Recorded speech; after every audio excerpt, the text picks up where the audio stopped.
Furto con spaccata a Trieste, l'incursione alle 4 del mattino alla Wind di Piazza Unità, rubati contanti e telefonini, il ladro immortalato dalle telecamere del negozio. La Procura di Trieste ha aperto un fascicolo per maltrattamento di animali, diverse segnalazioni dei cittadini che hanno documentato i corpi scheletrici di pecore e asini allevati in una zona del parco Globoiner. Via dal Piano, chiusa per 9 mesi per permettere lavori urgenti sulle fognature a partire dal 20 luglio, la notizia anticipata dal sindaco di Trieste Roberto Di Piazza. Futuro incerto per la Startec di Trieste che occupa 300 laboratori, emersi 2 potenziali investitori ma rimangono le preoccupazioni di regione e sindacati anche per la prossima scadenza degli ammortizzatori sociali. La discussione del piano casa in Consiglio regionale entra nel vivo, nell'edilizia agevolata e convenzionata quella privata. L'opposizione chiede di rafforzare gli interventi sulle ATER. Da vigili urbani a polizia locale, a Trieste nella Sala Veruda in Piazza Piccola è stata inaugurata la mostra dedicata al corpo municipale visitabile fino a domenica. Anche il Teatro Stabile Sloveno ha presentato il nuovo cartellone che si aprirà il 2 ottobre. Sarà la prima stagione interamente concepita dal nuovo direttore Nina Ukmar.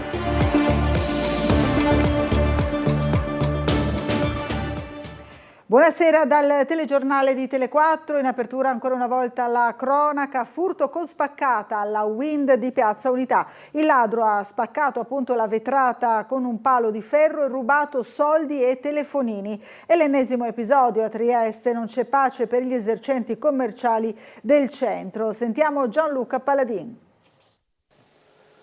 Ecco il ladro in azione mentre ruba alcuni cellulari e centinaia di euro dalla cassa. Ennesimo furto con spaccata a Trieste. Questa volta a farne le spese è il negozio della Wind in Piazza dell'Unità d'Italia. L'episodio è avvenuto poco prima dell'alba, alle 4 del mattino. Il giovane, che ha agito a volto scoperto, ha divelto uno dei pali di ferro di un cantiere nelle vicinanze e ha infranto la vetrata. Dopo, facendosi largo fra i cocci, ha rapidamente preso alcuni smartphone e i soldi per poi metterli nello zainetto che aveva con sé. Infine è fuggito con il malloppo. Il malintenzionato però non ha tenuto conto delle telecamere, sia quelle interne al negozio che quelle installate in Piazza Unità, che hanno interamente ripreso la scena. Ad accorgersi del danno le dipendenti del negozio appena arrivate al lavoro questa mattina. Sul posto sono intervenuti i carabinieri che hanno avviato le indagini. Come detto, si tratta dell'ennesimo furto con spaccata.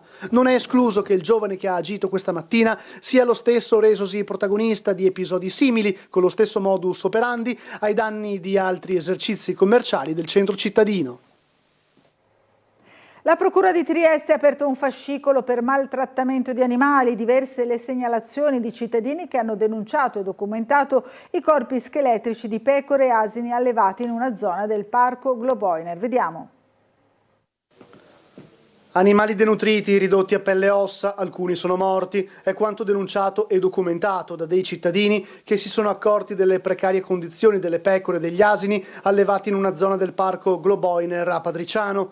Chi passeggia in zona non ha potuto fare a meno di notare quei corpi scheletrici, dunque è scattata l'ispezione della polizia locale, dei carabinieri del gruppo CITES, l'ufficio specializzato preposto all'applicazione della Convenzione di Washington sul commercio internazionale delle specie di fauna e flora minacciate di estinzione nella regione Friuli Venezia Giulia e dei veterinari di Asuggi. Le autorità hanno ordinato di mettere in campo le azioni necessarie a tutela degli animali e volte a garantire adeguate condizioni di vita. Le autorità hanno ordinato di mettere in campo le azioni necessarie a tutela degli animali e volte a garantire adeguate condizioni di vita. Pecore e asini non ricevevano abbastanza cibo e acqua, per questo sono stati installati abbeveratoi e inviate forniture di fieno. Secondo quanto appreso, la Procura di Trieste ha aperto un fascicolo per maltrattamento a carico dei proprietari. La vicenda del parco Globoiner dimostra quanto siano preziose le segnalazioni dei cittadini. Ho chiesto chiarimenti agli enti competenti e mi è stato confermato che sono stati effettuati controlli e impartite prescrizioni, comunica in una nota la consigliera comunale del Movimento 5 Stelle Alessandra Richetti, che così conclude: ora è fondamentale che il monitoraggio continui e che quelle prescrizioni vengano realmente rispettate, perché il benessere degli animali non può dipendere solo da chi passa, vede e denuncia. I carabinieri della stazione di Campoformido hanno arrestato una giovane di 29 anni residente a Udine per evasione. L'intervento è scattato dopo il mancato rientro nei termini previsti alla casa circondariale di Trieste, dove è detenuta. La donna aveva usufruito di un permesso per motivi personali. Dopo le formalità di rito è stata trattenuta nella caserma del comando provinciale dell'Arma in attesa di essere giudicata con il rito per direttissima. Tra un mese circa via Dalviano sarà chiusa per 9 mesi per lavori alla rete fognaria. L'intervento non è rinviabile, ha detto il sindaco, per l'importanza dello scavo che andrà a circa 15 metri di profondità. Sentiamo Bernardo Gulotta. Dal 20 luglio via Dalviano resterà chiusa al traffico per 9 mesi. A riferirlo il sindaco di Piazza oggi, dopo aver ricevuto i documenti di Comune, Acegas, APS e AMGA riguardo all'intervento alla fognatura della via che necessita di lavori importanti tali da inibire al traffico la strada. Un cantiere che andrà in profondità e che non può coesistere con la corretta viabilità. Nei mesi scorsi lo stesso tratto era stato chiuso per motivi analoghi. È probabile che l'intervento, che partirà tra poco più di un mese, andrà a sanare definitivamente le problematiche emerse in passato. Avremo via Dalviano, poi avremo via Commerciale che sarà chiusa la parte sotto con l'apertura di via San Sebastiano e dopo naturalmente Officina tutto un discorso di fognature e di allacciamenti. Allora parliamo invece però solo di via Dalviano. 9 mesi di chiusura, il cantiere è a 13 metri sottoterra, per cui dovremo costruire ovviamente delle pareti enormi, però calcolate che metà delle fognature che arrivano al depuratore passano attraverso questa condotta, per cui è una cosa drammatica, però ha avuto un cedimento perché sotto c'era un buco, qualcosa di simile, per cui 9 mesi di lavoro. Cari concittadini, portate un po' di pazienza perché sarà chiusa via Dalviano da una parte e dall'altra. Sempre oggi il sindaco ha anche annunciato l'imminente modifica alla viabilità in via Commerciale Bassa. Per consentire alcuni lavori il comune toglierà le colonnine che chiudono via Sant'Anastasio all'incrocio con la Commerciale per consentire la svolta, dando quindi una soluzione di percorribilità con la parte bassa, quella per intenderci a ridosso di Piazza Casali, che sarà oggetto di interventi ai sottoservizi. Futuro ancora incerto per la Startec, l'azienda di componenti elettronici che a Trieste occupa oltre 300 lavoratori. Al tavolo di ieri sono emersi 2 nuovi potenziali investitori, ma rimangono le preoccupazioni di Regione e sindacati, vista proprio la prossima scadenza degli ammortizzatori sociali. Vediamo. Perché oggi... Lavoratori Startec ancora sulla graticola, nonostante le novità emerse dall'incontro di ieri al Ministero delle Imprese, ovvero l'ingresso a breve di 2 nuovi partner che potrebbero portare liquidità e sviluppo di attività nel sito di Trieste. Si tratta di Multilane, azienda con sede a Dubai, di proprietà americano-libanese, e Soleto, società che si occupa di cablaggi del mondo delle telecomunicazioni. Novità che, secondo i sindacati, non sono ancora sufficienti per dire che il piano industriale sia stato rimesso in carreggiata. Garantite le retribuzioni di giugno, ma a fine mese è in scadenza il contratto di solidarietà. Purtroppo le certezze che ci aspettavamo dal tavolo di ieri non sono emerse in maniera chiara. Ci sono delle prossime scadenze, come la firma del rinnovo del contratto di solidarietà, che è importante e che noi vogliamo affrontare avendo chiaro un percorso, che è quello di una garanzia di un rilancio del piano industriale. Per questo motivo, insomma, ci aspettiamo che entro la fine del mese di giugno arrivi una conferma sull'ingresso di questi nuovi soci. Se da un lato a parole viene confermato il progetto industriale, dall'altro mancano ancora le certezze più importanti, cioè gli impegni vincolanti da parte degli eventuali investitori privati che dovessero da una parte finanziare, dall'altra addirittura entrare nelle quote societarie, come sembra per il fondo americano Stellex, che sarà in visita dello stabilimento il 22 di giugno. Il Ministero ha ritenuto di aggiornare il tavolo al 7 luglio alle 14 e anche la Regione, presente come sempre al tavolo, chiede maggiori garanzie. In una tempistica che deve garantire, ovviamente, lo diamo per scontato, il minimo, la continuazione del pagamento degli stipendi, anche alla luce del fatto che al 26 di questo mese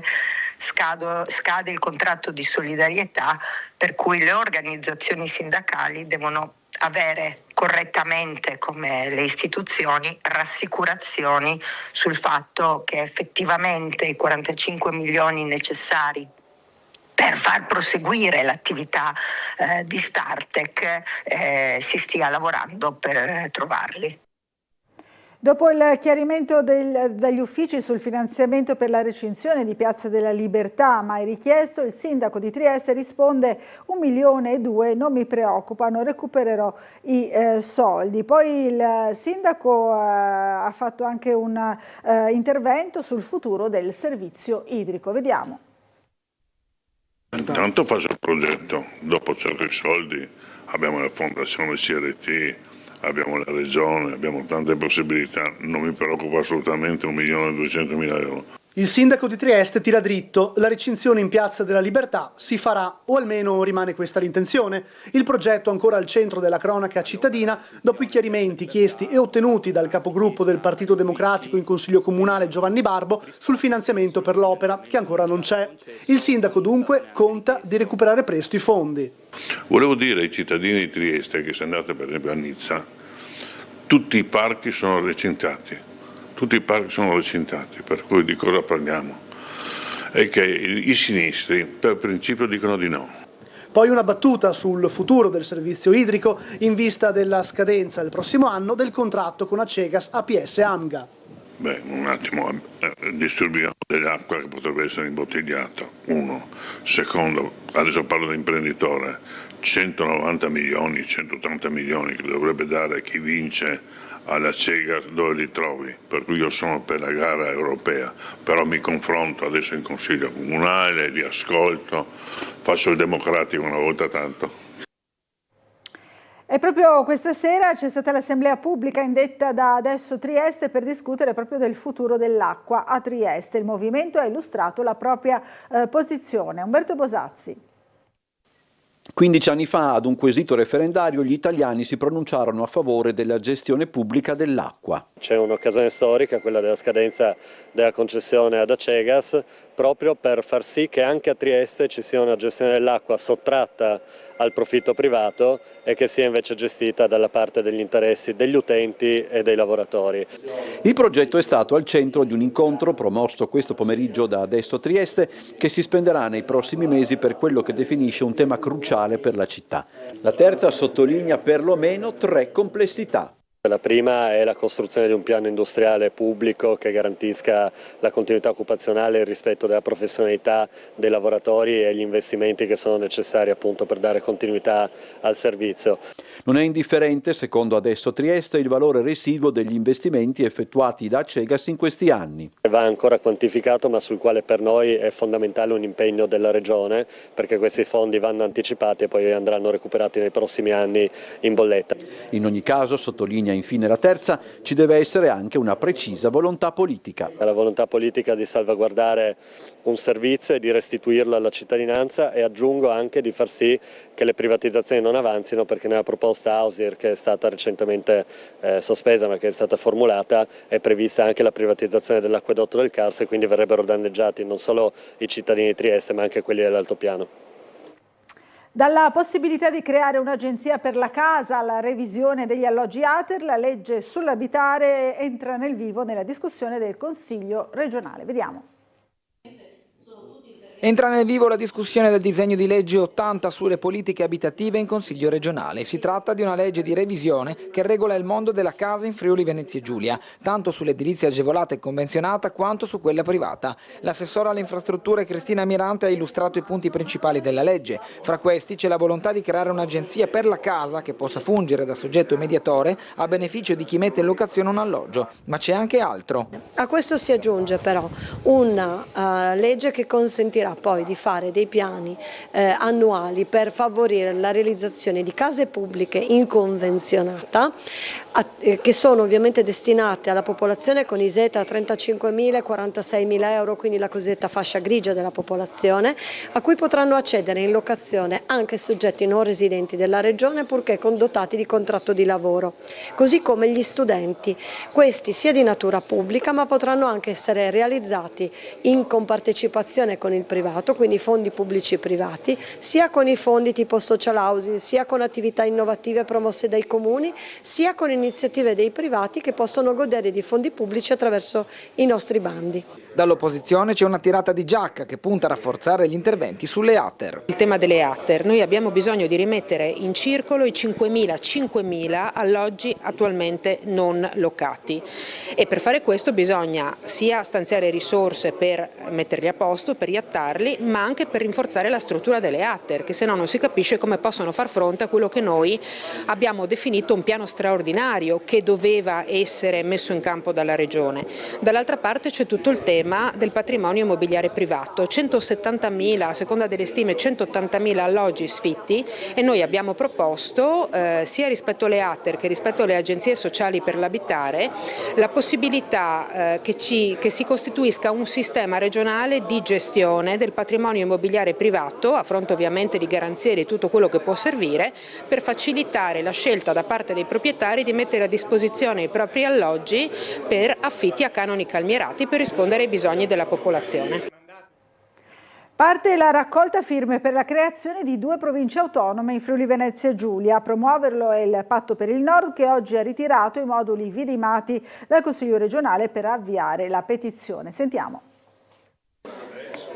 Avvocato, voi siete in Consiglio regionale per depositare i moduli necessari per avviare la raccolta firme dedicata alla vostra legge di iniziativa popolare sulle 2 province in Friuli Venezia Giulia. Ci spieghi meglio? Sì, abbiamo appena ritirato i moduli vidimati per l'avvio della raccolta di firme degli elettori regionali per andare a istituire 2 enti locali di area vasta, uno per il Friuli e uno per Trieste. Siamo un comitato civico trasversale che tende a portare avanti questa proposta di grande semplificazione anche dei costi degli enti locali in regione e cerca di suggerire un'alternativa dal basso nell'interesse di tutte le realtà geopolitiche di questa regione autonoma, quantomeno duale, sulla base della geografia, della storia, anche delle nostre realtà linguistiche e culturali, per dare una dignità anche amministrativa a tutti i territori che compongono la regione autonoma Friuli Venezia Giulia. Le province sono sacrosante, però quello che secondo il mio punto di vista è da eliminare questo carrozzone in regione che ci costa solo dei consiglieri regionali più di 500.000 euro all'anno. Cittadini, svegliatevi. Questa alternativa c'era già nel 1947 con la Costituzione e la firma del Trattato di Pace di Parigi nel 1947, che è legge dello Stato italiano, per cui noi per Trieste vogliamo l'applicazione integrale del Trattato di Pace. Trieste è neutrale e smilitarizzata e soprattutto detassata. Sono nel complesso positivi, con una crescita dello 0,7%, i dati del rapporto annuale di Banca Italia sull'economia del Friuli Venezia Giulia. Vediamo. Cresce ancora l'economia del Friuli Venezia Giulia nonostante le tensioni commerciali provocate dai dazi americani e l'incertezza geopolitica. Nel 2025 il PIL regionale è aumentato dello 0,7%, ma la crescita è inferiore all'1% dell'anno precedente. È quanto emerge dal rapporto L'economia del Friuli Venezia Giulia, presentata oggi a Trieste dalla Banca d'Italia. Il complesso positivo, che è quello di una lieve crescita del prodotto regionale, 0,7%, abbiamo stimato. L'anno scorso era stato 1%, è un dato leggermente superiore a quello nazionale, che è 0,5%. L'altro aspetto positivo è la ripresa del settore manifatturiero, che invece nei 2 anni precedenti era stato connotato da un calo del valore aggiunto e un calo anche dell'export. Quindi abbiamo anche una ripresa, una crescita delle esportazioni dell'1,9% in termini reali, al netto della cantieristica, che noi tendiamo a escludere perché ha delle fluttuazioni, cicli produttivi pluriennali che rendono un po' più complicata l'analisi. Banca Italia fotografa ancora fa un'attività economica sostenuta soprattutto dalla domanda estera e dalla spesa pubblica, in particolare quella destinata agli investimenti, più 27,2%. Anche i redditi e i consumi delle famiglie sono cresciuti, sebbene in misura modesta, più 0,8%. Positiva la dinamica delle costruzioni. Vola il mercato immobiliare residenziale con transazioni cresciute del 5,7% e i prezzi degli immobili saliti del 4,6%. La movimentazione di merci dei porti di Trieste e Monfalcone è cresciuta dell'1,8%. Mercato del lavoro che tiene su livelli sostanzialmente di disoccupazione frizionale. Nel settore dei servizi la crescita è un po' più eterogenea, il turismo è andato direi molto bene. Dopo il nostro telegiornale andrà in onda il documentario realizzato da noi dedicato alla 15ª edizione di Mare Nord-Est, la kermesse che ogni anno punta su cultura, ricerca, sostenibilità e benessere del mare. Ci fermiamo per un po' di pubblicità.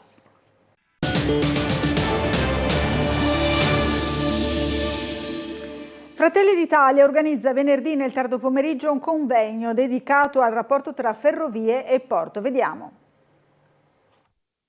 Vogliamo fare un focus su quello che sono gli investimenti a livello nazionale sulla nostra città, a ribadire il grande lavoro di sinergia tra le istituzioni e soprattutto la grande attenzione che il nostro partito e tutto il centrodestra pone su una partita assolutamente essenziale per il futuro di Trieste. L'appuntamento promosso da Fratelli d'Italia è per venerdì 12 giugno alle 18:30 alla Sala Piccola Fenice. Si parlerà di un argomento essenziale per l'economia cittadina, così riassunto dal capogruppo meloniano in Consiglio regionale. Ferrovie e porto, forse la questione economica più lunga, più importante da un punto di vista economico per la nostra Trieste. L'iniziativa vedrà protagonisti 2 relatori d'eccezione. Abbiamo chiamato a discutere dei grandi investimenti, ad esempio dello snodo di Servola, il segretario generale dell'autorità portuale di Trieste, il dottor Natali Di Tele, e grande ospite d'eccezione, che ringraziamo già fin d'ora, il dottor Tanzilli, presidente del gruppo Ferrovie dello Stato.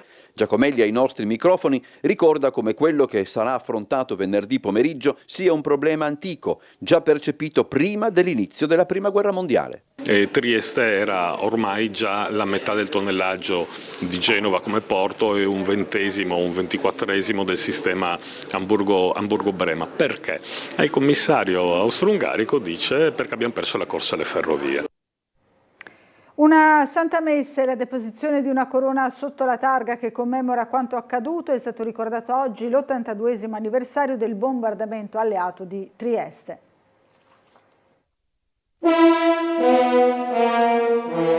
Circa 450 morti, oltre 1000 feriti, un centinaio di edifici distrutti, 300 gravemente danneggiati, migliaia di persone rimaste senza casa. Fu questo il bilancio del bombardamento che colpì Trieste il 10 giugno del 1944. Alle 9:15 del mattino una formazione di bombardieri statunitensi della 15ª Air Force arrivò dal mare e colpì la città. Obiettivo principale, le infrastrutture strategiche utilizzate dai tedeschi, la risiera, il porto, gli impianti ferroviari e alcune aree industriali. Molte bombe però caddero appunto sul tessuto urbano. San Giacomo e l'area della chiesa di Santa Maria delle Grazie in via Rossetti furono quelle più colpite. Fino a quel giorno molti triestini pensavano, illudendosi non poco, che la città sarebbe rimasta al riparo dalla guerra aerea. Da quel sabato, che fra l'altro colse molte persone in strada o impegnate nelle attività quotidiane, non solo quell'illusione venne spazzata via, iniziò una lunga stagione di incursioni che si sarebbe conclusa soltanto con la fine della guerra. Da vigili urbani a polizia locale a Trieste, nella sala Veruda, è stata inaugurata la mostra dedicata al corpo municipale, visitabile fino a domenica. Vediamo. Brava! Potrete anche rivivere la storia di Trieste vista dagli occhi di un agente di polizia locale, con compiti che cambiano, amministrazioni che cambiano, ma sempre con la stessa passione, la stessa vicinanza del cittadino. Da vigili urbani a polizia locale, storia di un corpo e della sua città. Inaugurata nella Sala Veruda in Piazza Piccola la mostra dedicata al corpo municipale, che sarà visitabile fino a domenica 14 giugno, dalle 10 alle 13 e dalle 17 alle 20. Un'occasione per conoscere la storia della polizia locale e le evoluzioni negli anni, in esposizione distintivi, divise, mezzi di trasporto, fotografie e molto altro. È una mostra che rientra in una linea contributiva che la Regione ha voluto stanziare per ricordare, per riaffermare tutti quelli che sono i principi e i valori che forze armate, associazioni delle forze dell'ordine e delle polizie locali, oltre che dei vigili del fuoco, possono trasmettere alla cittadinanza. Quindi qui oggi potrete riscoprire il valore della presenza della polizia locale nel corso degli anni nel territorio di Trieste, del Friuli Venezia Giulia. Una mostra che ha due valenze fondamentali e parallele. Da una parte una valenza culturale, perché racconta l'evoluzione del corpo di polizia locale nel tempo, ma anche il suo legame strettissimo con i cambiamenti della nostra città. E poi una valenza civica, perché una mostra come questa aiuta la cittadinanza a conoscere meglio la polizia locale e ad apprezzarne il valore, a capire cosa significa servizio pubblico, cosa significa anche presidio di legalità, cosa significa essere garante della convivenza civile in città. La polizia locale inoltre è anche un esempio importantissimo di generosità, di civismo, e di tutte queste cose sono elementi fondamentali che fortificano il rapporto tra la cittadinanza e la polizia locale. Anche il Teatro Stabile Sloveno, come altri teatri in città, ha presentato il cartellone 2026-27. Vediamo. Ogni stagione del Teatro Stabile Sloveno è caratterizzata da un titolo. Quella che prenderà il via il 2 ottobre con Rumori fuori scena si chiamerà L'Albero della Vita e sarà la prima interamente preparata dal nuovo direttore Nina Ukmar. La stagione si chiama L'Albero della Vita, così parliamo di vita, di amici, di famiglie.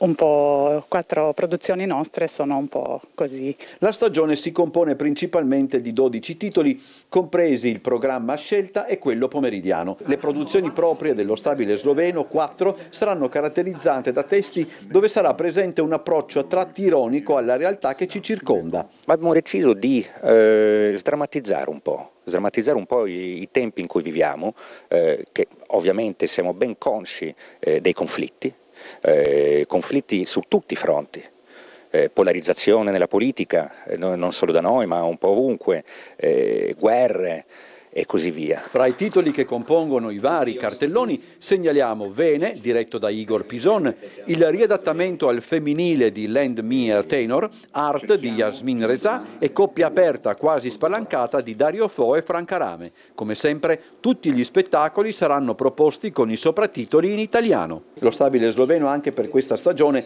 ha deciso di mantenere inalterati i prezzi degli abbonamenti. Particolare riguardo è rivolto alle famiglie. Malgrado il budget sia rimasto lo stesso, il teatro deve continuare a essere accessibile a tutti, specialmente alle famiglie, e quindi ci siamo molto focalizzati anche sul nuovo abbonamento per le famiglie, che avrà molti più spettacoli e molto più ricercati rispetto all'anno scorso. Questa stagione infine amplierà di molto il ruolo stesso del teatro, che ospiterà una serie di iniziative al di fuori del cartellone destinate appunto a dare nuova vita all'edificio di Via Petronio. Siamo allo sport. Jeff Brooks non sarà un giocatore della Pallacanestro Trieste nella prossima stagione. A comunicarlo è stato lo stesso giocatore attraverso un post pubblicato sulla propria pagina Instagram. Il nativo di Louisville era approdato alla società giuliana 2 stagioni fa, dopo poco l'avventura con la maglia della Reyer Venezia. Brooks è fermo ai box dal mese di marzo dopo aver subito un'operazione al piede. Annunciando l'addio, Brooks non ha mancato di ringraziare i compagni di squadra, gli allenatori e tutte le persone che lavorano per la squadra e soprattutto la Curva Nord. È tutto per questa edizione, grazie per averci seguito e buon proseguimento di serata.